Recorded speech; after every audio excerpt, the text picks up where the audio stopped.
Hi guys, my name is Leanne Little and I am all about stories. So anything that has a story, books, novels, flash fiction, screenplays, I read them, I write them, I watch them, anything with a story, I am absolutely obsessed with it. One thing I especially love doing is reading to other people, so I thought that I would start with you guys. And then, honestly, there's no better way to start than with the classics. I mean, they're classic for a reason, right? They're fantastic. And then as we go through, don't forget to hit up all those fancy buttons. Like, subscribe, share, follow, whichever one you want to click, feel free to do that. But most importantly, don't be afraid to reach out. I love to connect with all of you, so please hit up those comments or head over to my website, leannelittle.com, to message directly. And there's also a lot of other cool stuff hiding out on that website as well.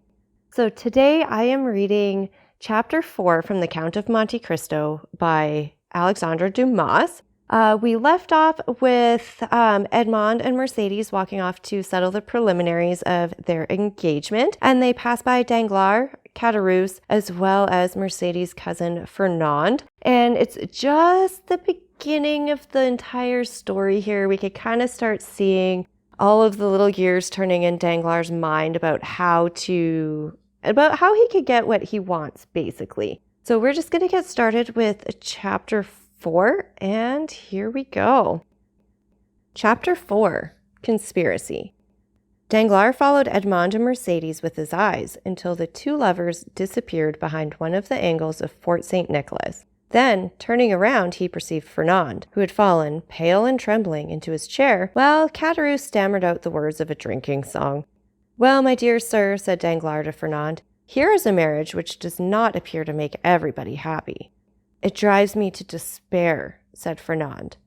"Do you, then, love Mercedes?" "I adore her." "For long?" "As long as I have known her. Always." "And you sit there, tearing your hair instead of seeking to remedy your condition. I did not think that was the way of your people." "What would you have me do?" said Fernand. "How do I know? Is it my affair? I'm not in love with Mademoiselle Mercedes. But for you, in the words of the gospel, seek, and you shall find." "I have found already." "What?" "I would stab the man, but the woman told me that if any misfortune happened to her betrothed, she would kill herself." "Women say those things, but never do them. You do not know Mercedes. What she threatens, she will do." "Idiot," muttered Danglars. "Whether she kill herself or not, what matter, provided Dantès is not captain?" "Before Mercedes should die," replied Fernand with accents of unshaken resolution, "I would die myself." "That's what I call love," said Caderousse with a voice more tipsy than ever. "That's love, or I don't know what love is." "Come," said Danglars, "you appear to me a good sort of fellow, and hang me, I should like to help you, but—" "Yes," said Caderousse, "but how?" "My dear fellow," replied Danglars, "you are 3 parts drunk. Finish the bottle, and you'll be completely so. Drink then, and do not meddle with what we are discussing, for that requires all one's wit and cool judgment." "I? Drunk?" said Caderousse. "Well, that's a good one. I could drink 4 more such bottles. They are no bigger than cologne flasks. Père Pampille, more wine!" And Caderousse rattled his glass upon the table. "You were saying, sir," said Fernand, awaiting with great anxiety the end of this interrupted remark. "What was I saying? I forget." This drunken Caderousse had made me lose the thread of my sentence. "Drunk, if you like. So much the worse for those who fear wine, for it's because they have bad thoughts, which they are afraid the liquor will extract from their hearts." And Caderousse began to sing the last 2 lines of a song very popular at the time. "Tous les méchants sont buveurs d'eau, c'est bien prouvé par le déluge." I am so sorry for my pronunciation. I could never wrap my tongue around any other languages. I apologize. I hope you guys could get it right. If anybody might be able to write the phonetics in the comments, that would be awesome.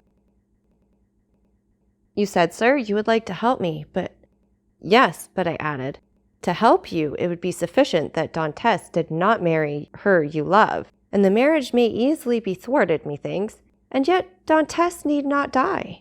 "Death alone can separate them," remarked Fernand. You talk like a noodle, my friend, said Caderousse. And here is Danglars, who is a wide-awake, clever, deep fellow who will prove to you that you are wrong. Prove it, Danglars. I have answered for you. Say there is no need why Dantès should die. It would indeed be a pity he should. Dantès is a good fellow. I like Dantès. Dantès, your health! Fernand rose impatiently.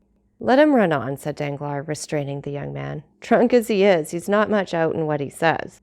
Absence severs as well as death, and if the walls of a prison were between Edmond and Mercédès, they would be effectually separated as if he lay under a tombstone.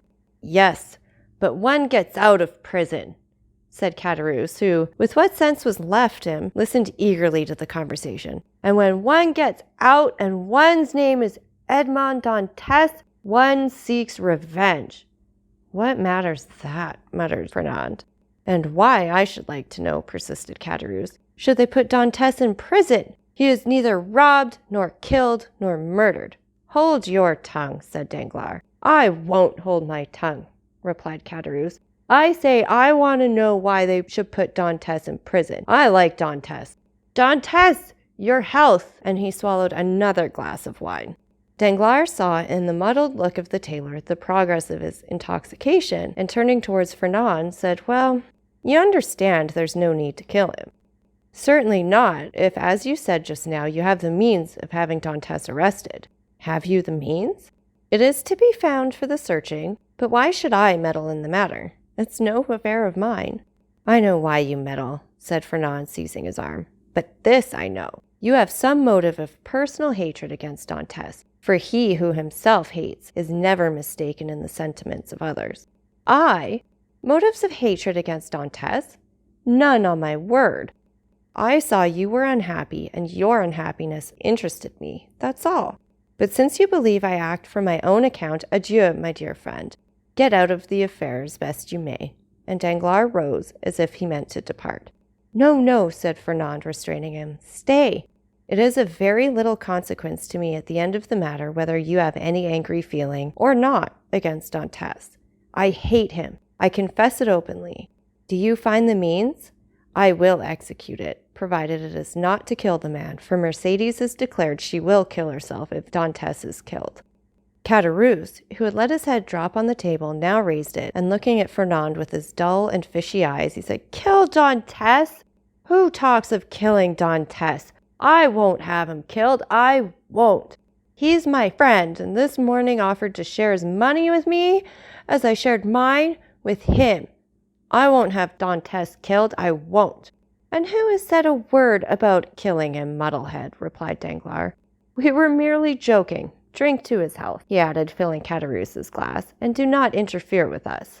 Yes, yes, Dantès, good health, said Caderousse, emptying his glass. Here's to his health.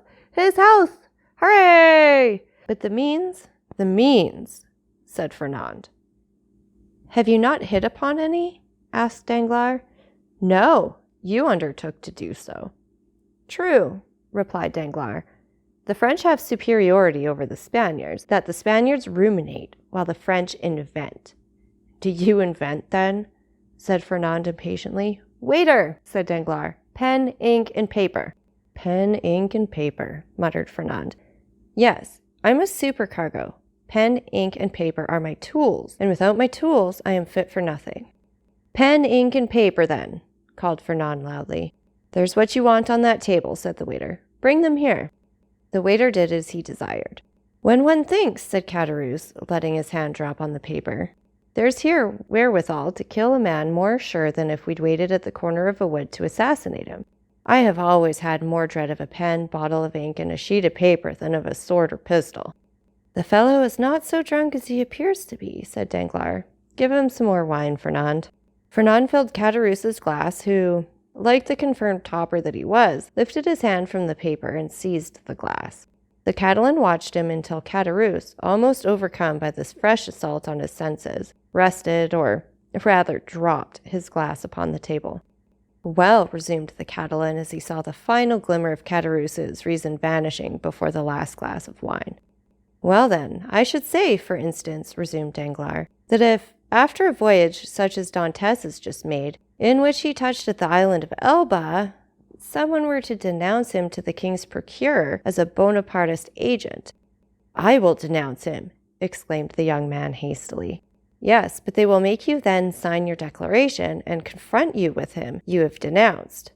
I will supply you with the means of supporting your accusation, for I know the fact well, but Dantes cannot remain forever in prison, and one day or another he will leave it, and the day when he comes out, woe betide him who was the cause of his incarceration.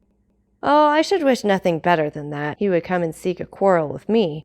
Yes, and Mercedes who will detest you, if you have only the misfortune to scratch the skin of her dearly beloved Edmond.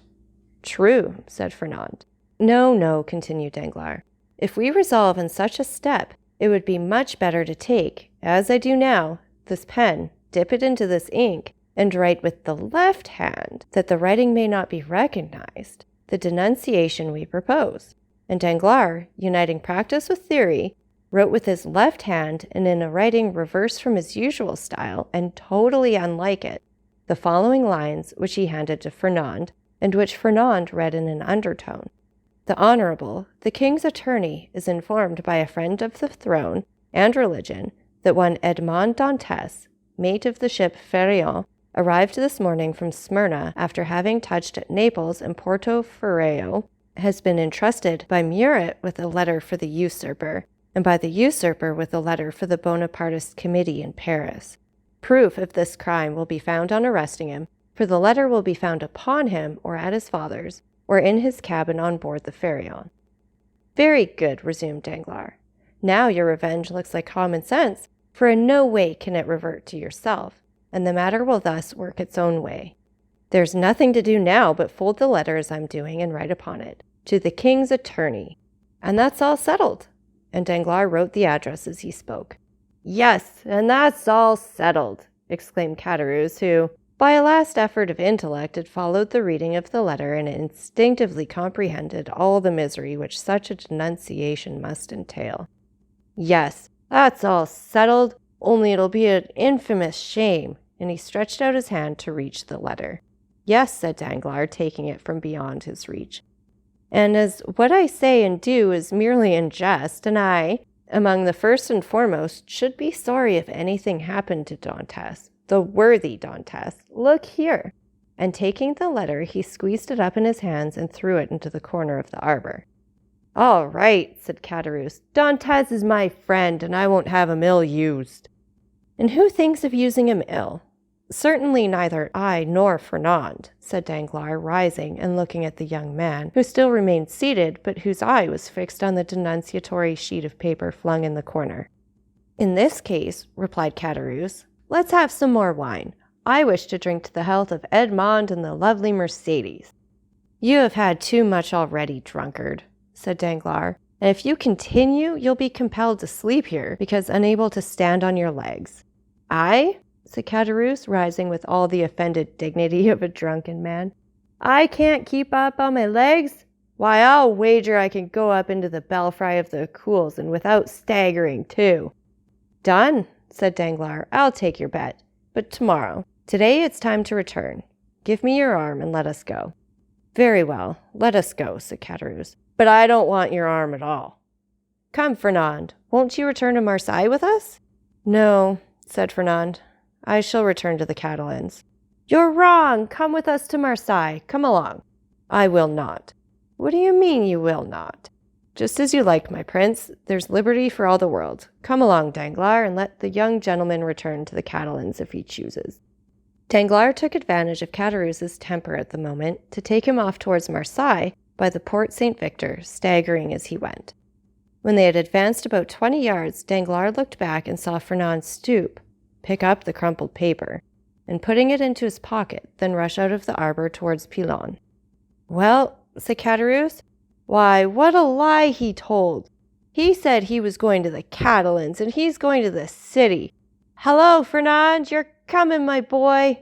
Oh, you don't see straight, said Danglars. He's gone right by the road to the Veille infirmaries. Well, said Caderousse, I should have sworn that he turned to the right. How treacherous wine is. Come, said Danglars to himself. Now the thing is at work, and it will affect its purpose unassisted.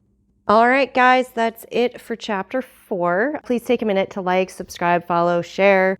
Leave any and all comments, especially if you have the phonetics of the French that I butchered. Again, I apologize.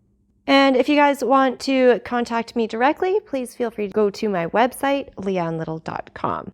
Remember, it's all about the story. Have a great day.